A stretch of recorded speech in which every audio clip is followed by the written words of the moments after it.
Gente, recebi uma notícia aqui de última hora na live de sexta-feira de manhã que aparentemente a senhora Rita Von Hunt está sendo cancelada no Twitter. Tan, tan, tan. Vamos dar uma olhada nisso. Vai ter Rita Von Hunt na TV Brasil. Como Nascem os Heróis é a nova série da TV Brasil. Um projeto inédito que vai contar a história dos nossos grandes heróis e heroínas brasileiras com um olhar reflexivo sobre a nossa identidade nacional. A série chega à programação em março do ano que vem e será apresentada pela brilhante Rita Von Hunt.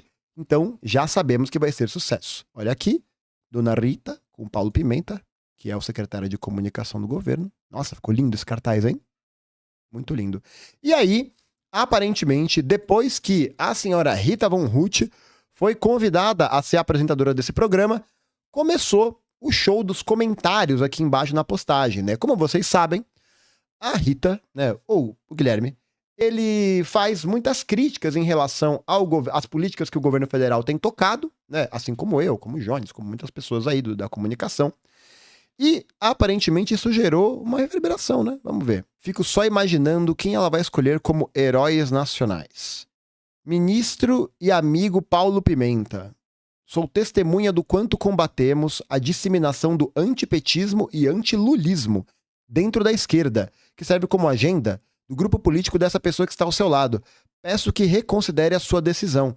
Abraços petistas. Meu Deus do céu. Ouça a militância petista, ministro. Esse cara é antipetista de carteirinha. Pelo amor, dar espaço para antipetista é o fim da picada. Não, é bom que você consegue perceber que a determinação daquilo que é herói ou heroína nacional vai depender se a pessoa concorda ou não com o PT. Né?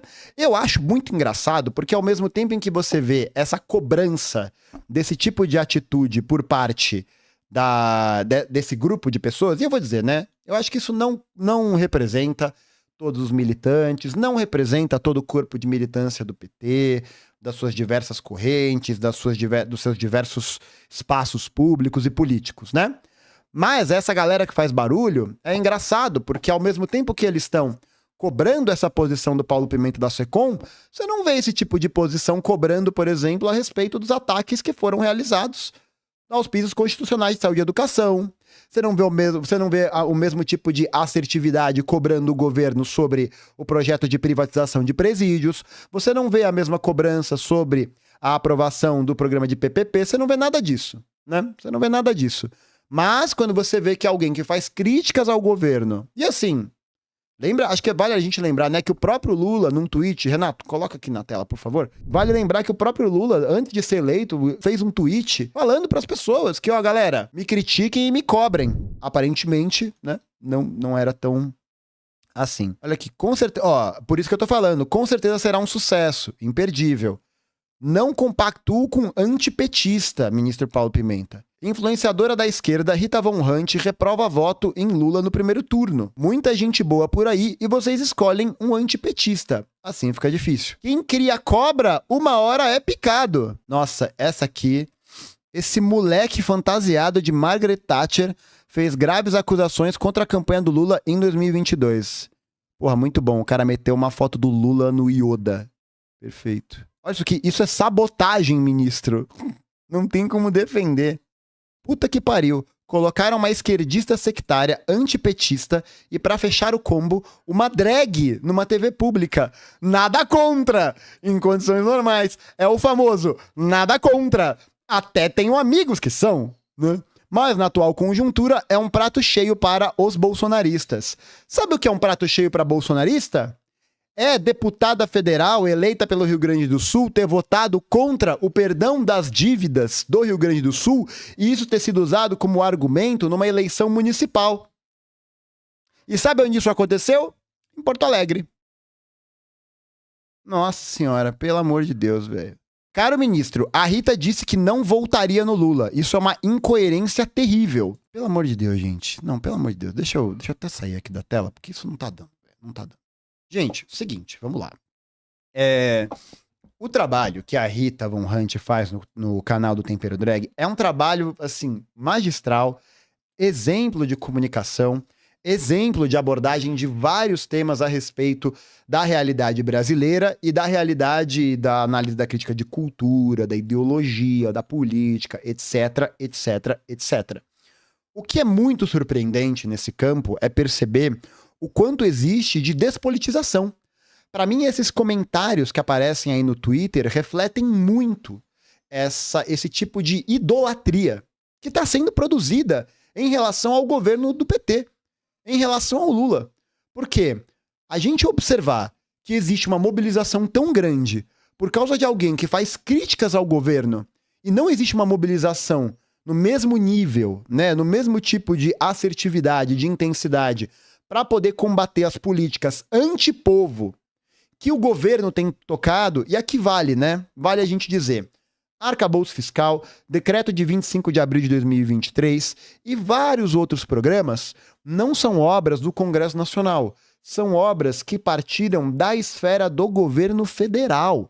Partiram da esfera do governo federal, partiram de decisões do Haddad, da Simone Tebet, e aí, meu caro, minha cara, companheira, companheiro, que acha que o Haddad ou a Tebet tomam decisões à moda caralho, eu sinto muito, né? Se vocês acham que essas decisões não atravessam o crivo e não atravessam o conhecimento, a consciência da presidência da República, vocês estão em Nárnia. Desculpa, vocês estão em Nárnia. Vocês estão em Nárnia, né? Achar que essas decisões são tomadas sem conhecimento. Não, gente, pelo amor de Deus. Pelo amor de Deus. Pelo amor de Deus. E eu acho que assim, a gente percebe também o quanto essa linha política, né? Essa perspectiva que o governo petista, né? E esse campo democrático popular em torno dessa organização não tem apresentado nenhum tipo de projeto concreto para a classe trabalhadora, e ele ainda se escora, e ele ainda se apoia nesse mesmo nível de culto a uma figura que aparentemente é incriticável, né? Então você não pode criticar nada do governo, porque senão o bolsonarismo volta. Meus queridos, sabe o que faz o bolsonarismo voltar, né? Voltar como se ele um dia tivesse ido embora, né? Sabe o que faz com que essas linhas, essas teorias da classe dominante, né, dos liberais, dos empresários, né, volte a ser uma pauta, volte a ser uma perspectiva tangível para as pessoas? O fato de que o governo do PT, até agora, tem representado pouca diferença em relação às determinações econômicas anteriores. Então não adianta a gente falar que subiu a rampa, que coisa linda, a democracia em abstrato, quando a gente observa que toda a linha estratégica que o governo vem tomando até agora é uma linha estratégica que está indo na contramão dos interesses dos trabalhadores. Então, tipo, porra, o governo é o PT? É isso? O governo é o Lula? É isso? Então não pode criticar, não pode falar nada. Gente, isso é gado. Desculpa, isso é gado. Isso é gado, gente, gado. É assim, é a linha de pensamento que tá olhando o mundo desmoronar, tá vendo o Brasil desmoronar e tá falando que tá tudo bem. Onde que tá essa mesma mobilização e essa mesma indignação pra gente se levantar contra o pacote de corte de gastos que o Fernando Haddad já falou que vai aplicar para poder deixar o mercado tranquilo, para poder deixar a Faria Lima tranquila? Aonde que tá o mesmo nível de crítica e o mesmo nível de cobrança para poder fazer essa crítica ao Comitê de Política Monetária, o Copom, que tá votando subida de juros de novo, e cujo indicado do Ministério da Fazenda, Gabriel Galípolo, aparentemente vai manter essas decisões, porque ele votou junto com o Roberto Campos Neto nas reuniões anteriores. Então, assim, gente, eu sinto muito, sabe? É muita covardia, é muita canalice, essa é a palavra, canalice, observar esse tipo de política, esse tipo de visão que as pessoas têm. Sério, que esse determinado grupo do petismo tá tendo nessa relação. Porque, cara, não dá pra gente olhar e achar que o pai Lula vai resolver todas as coisas porque ele é o pai Lula.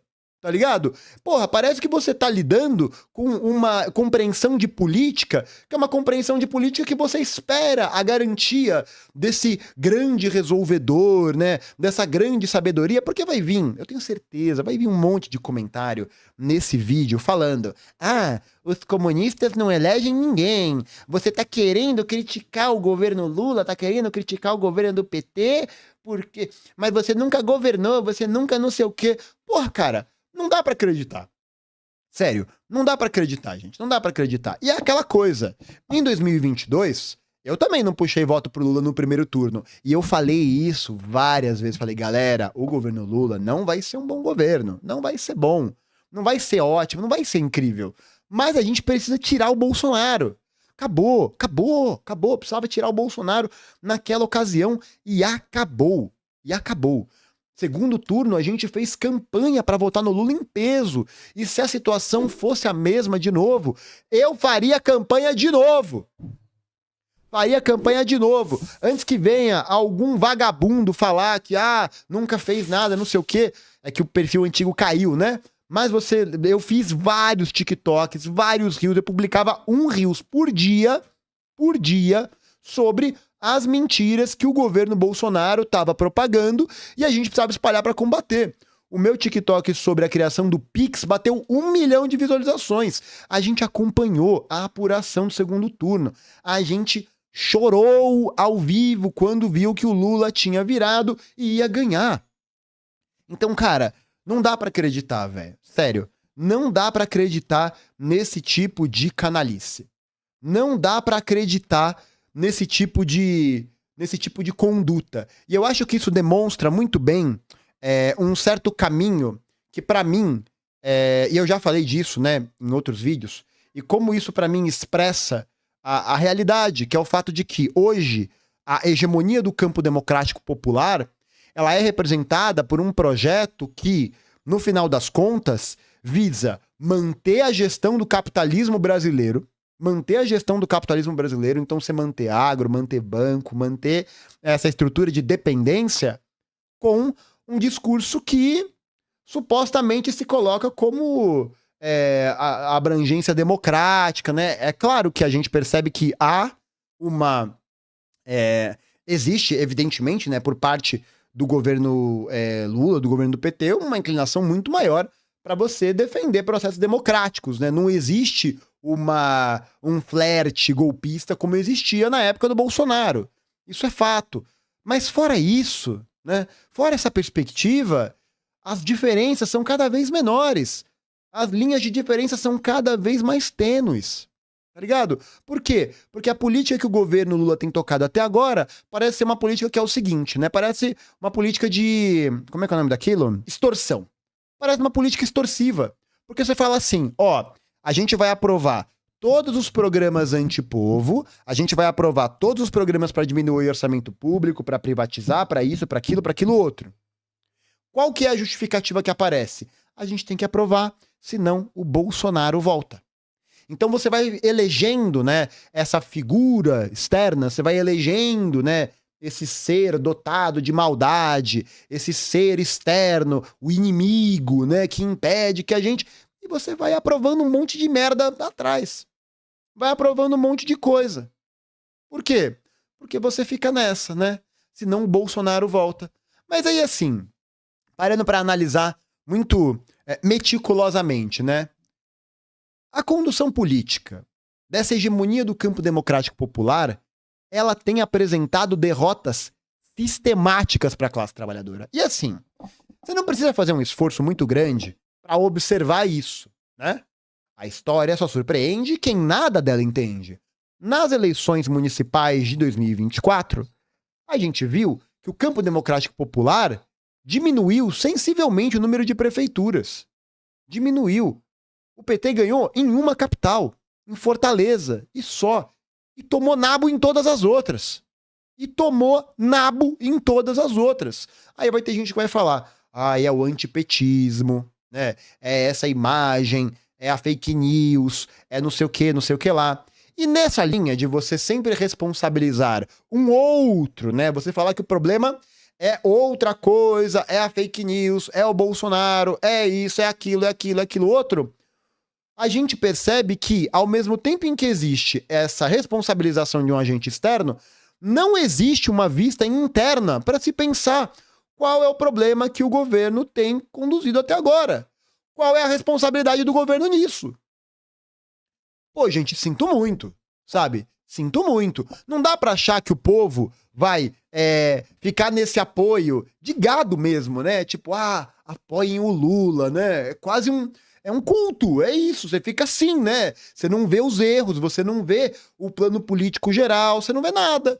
Enquanto isso, é plano safra recorde, é privatização de Instituto Nacional do Câncer, é privatização de presídio, é política de polícia militar, é política de segurança no estado que é governado pelo PT, que é igualzinho em São Paulo, que é governado pelo bolsonarista Tarcísio de Freitas, pelo fascista Tarcísio de Freitas, é a mesma coisa. Então, tipo, você fica nessa idolatria, nessa parada, e você espera que as pessoas simplesmente acreditem nisso, né? Eu acho que essa é uma das questões centrais, né? Essa é uma das questões centrais. A gente tá vendo que há um depósito de fé, de crença muito grande nessa figura do Lula, de que o povo precisa ouvir o Luiz Inácio Lula da Silva e ele vai resolver o problema e ele vai fazer isso. E na verdade ele tá sendo o condutor e o gestor dessa situação de capitalismo dependente. Nenhuma decisão que o Haddad toma não tem a anuência da presidência da República, gente, pelo amor de Deus. Pelo amor de Deus, tá ligado? E aí você fica depositando essa fé, essa coisa assim, sem olhar. Não é que é sem olhar, né? Porque senão fica parecendo que toda essa estratégia, que toda essa perspectiva política, ela não é pensada, né? Fica parecendo que o PT não sabe o que tá fazendo, né? O campo democrático popular não sabe o que tá fazendo. E é um erro. Gente, não é um erro. É projeto. É projeto. Projeto. Se você tem um projeto que tá seguindo nessa linha de código de orçamento e diminuição do serviço público, a bancada do governo votou contra a anistia da dívida do Rio Grande do Sul. Eu não sei se a Sâmia e o Glauber votaram nessa questão, não tenho certeza. E a Maria do Rosário, que é deputada eleita pelo PT, que concorreu à prefeitura de Porto Alegre, votou contra a anistia da dívida.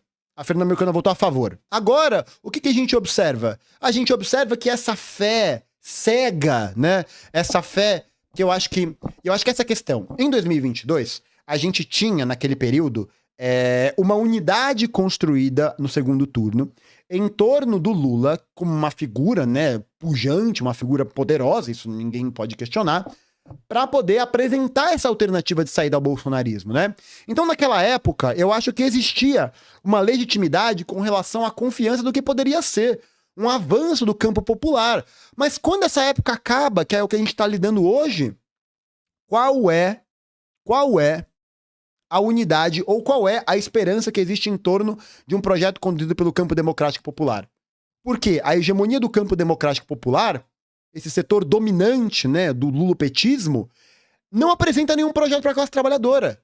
Então, aquela unidade, aquela esperança, aquela ideia que existia em 2022, não existe mais. Não existe mais. Não existe mais. Não há alternativa. E quanto mais esse programa avança, essa alternativa vai desidratando. Saiu uma notícia, inclusive, não sei se foi na Folha ou no Estadão, que já existe uma possibilidade de que o Lula nem saia candidato em 2026. De tanto que há uma análise do risco da popularidade do governo. Aí você fica pensando, porra, por que nada dá certo, né? É porque criticam? É porque o Bolsonaro? É porque isso? Porque aquilo outro? Não. Talvez seja porque as forças do governo agora estão apoiando o candidato do Arthur Lira para a presidência da Câmara dos Deputados.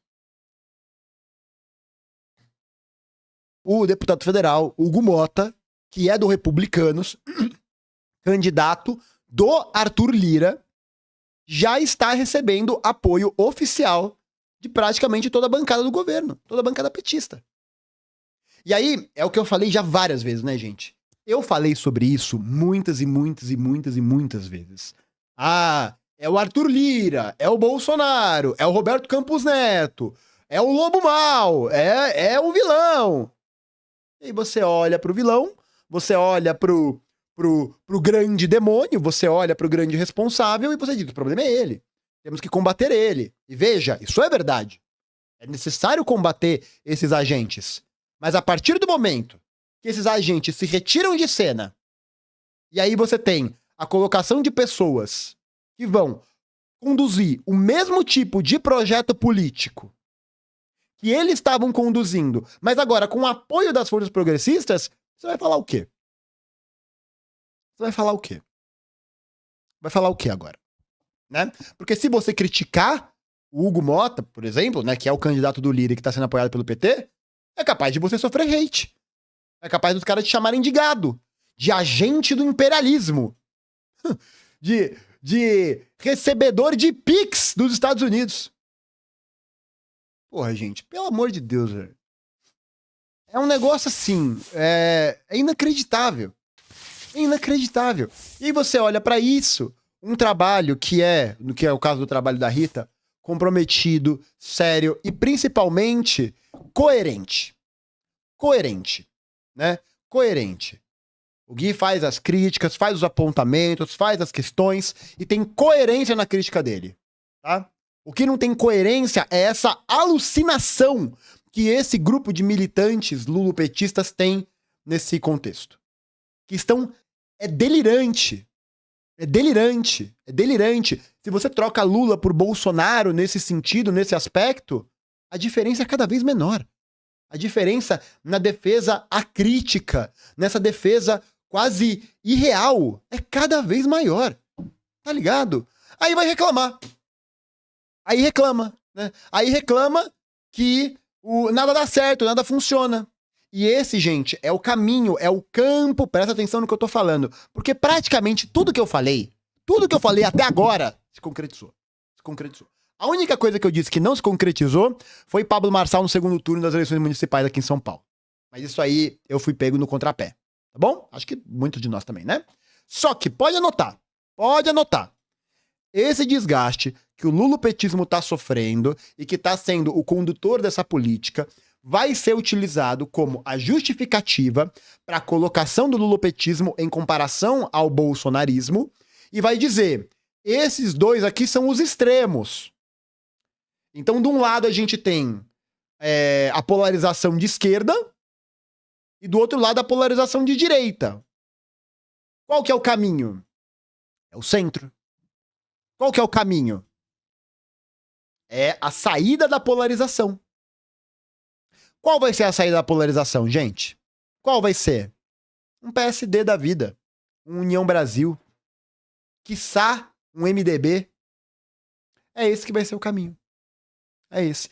Tanto que Eduardo Paes já fez uma declaração uma vez, quando ele ganhou a prefeitura, agora, falando que o Brasil precisa abandonar a polarização. Porque essas forças hegemônicas do capital brasileiro, né, que controlam o Congresso, o Parlamento, etc, etc, vão garantir que uma nova figura de esquerda de esquerda, entre aspas, do que eles vão vender como esquerda, possa ascender e que esteja de acordo com o projeto que eles têm em mente. Quem que é? Um João Campos da vida, que hoje é visto como candidato do progressismo, do partido do PSB, que é um partido de direita, partido da vice-presidência, o Alckmin é do PSB, e que a galera vai olhar como essa pessoa que é mediada, jovem, dialoga com os setores, né? Para você poder escapar dessa polarização de Lula e Bolsonaro, né? Aí o que você vai ter? Você vai ter a condução do mesmo projeto, cara. É a condução do mesmo projeto político, é a condução do mesmo tipo de economia política, e que vai tentando vender, porque é isso, não é uma polarização do campo político no sentido da luta de classes, né? Porque o governo do PT e o governo do Bolsonaro estão atuando estrategicamente contra os interesses populares. Estrategicamente, veja, existem sim muitas medidas que o governo do PT fez no começo da gestão que possibilitaram o alívio das contradições. Mas desde a aprovação do arcabouço fiscal, esse tipo de alívio tem diminuído cada vez mais. E além disso, a gente tem visto que várias greves que estouraram no Brasil nesses últimos 2 anos, 2023, 2024, dos servidores do IBAMA, de professores, de técnicos administrativos, de gente do Instituto Chico Mendes de Biodiversidade, do INSS e de vários outros setores que comeram o pão que o diabo amassou na época do governo Bolsonaro, foram tratados como párias pelo governo. E aí você fica nessa. O que você espera? Sabe? O que você espera? Se você não tem esse atendimento, essa linha, né, de determinação para poder conduzir um projeto político que represente esses interesses, você espera o quê? Não, na moral, assim, na moral. Eu tô perguntando na moral pra você que tá assistindo isso aqui e eu quero que você comente aqui. O que se espera de um trabalhador? O que se espera de alguém que tá vendo a sua vida ser amassada cada dia mais? Ele tá trabalhando cada vez mais, ele tem que pagar pra ter saúde, pra ter educação, pra ter lazer, ele recebe cada vez menos, ele tá na informalidade, ele tá fudido. Ele tá fodido. Ele tá vendo toda essa democracia, né? Todo esse papo institucional, o parlamento, blá blá blá, toda essa fantasia que as pessoas defendem, esse teatro, né? Essa farsa que é defendida como o debate público, né? O debate das ideias e blá blá blá. Ele tá vendo essa realidade se derreter diante dos olhos dele. Se derreter. Derreter. Derreter. Derreter. É isso. A promessa de uma vida melhor, a promessa da casa, a promessa do carro, a promessa dessa inserção desse sujeito na dinâmica de funcionamento normal do capitalismo brasileiro, ele tá vendo se derreter. E ao mesmo tempo, ele tá vendo se reforçar discursos de que ele não é um trabalhador, de que ele é um empresário de si mesmo, de que ele precisa atuar sozinho e ele tá numa concorrência de todo mundo contra todo mundo. Ele tá ficando psiquicamente adoecido. O Brasil é um dos países que tem um dos maiores índices de ansiosos e depressivos do mundo. Do mundo. Do mundo. E aí você tá vendo essa situação se degringolar. Degringolar. O que você espera? Que esse cara vá olhar para uma opção, né, bonitinha, que vai falar, né, abstratamente sobre democracia, blá, blá, blá, blá, blá, ou ele vai olhar para um maluco, né, para um doido barrido, né, que nem um Bolsonaro da vida, um Marçal da vida, alguém assim, que fala, que agita num sentido de mobilização, de raiva, de ódio, de indignação. E pra que lado você acha que ele vai? Pra que lado você acha que o trabalhador vai? Tá ligado? Porra, cara. Porra. O Pablo Marçal teve 1.700.000 votos. 1.700.000 votos. Porra. Contra o Boulos, que é grande liderança do campo popular, blá, blá, blá, blá, blá, que tá na militância, que tá no grupo, que tá não sei aonde, que tá atuando há muito tempo, piriri, parará, pururu. O cara quase perdeu no primeiro turno. Quase perdeu no primeiro turno. Pra mim, assim, e também o resultado final da campanha.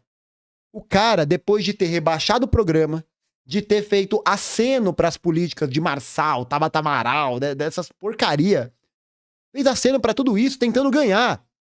Primeiro, que perdeu, né? E assim, gente, mais uma vez, eu falei, não falei? Eu falei, não falei?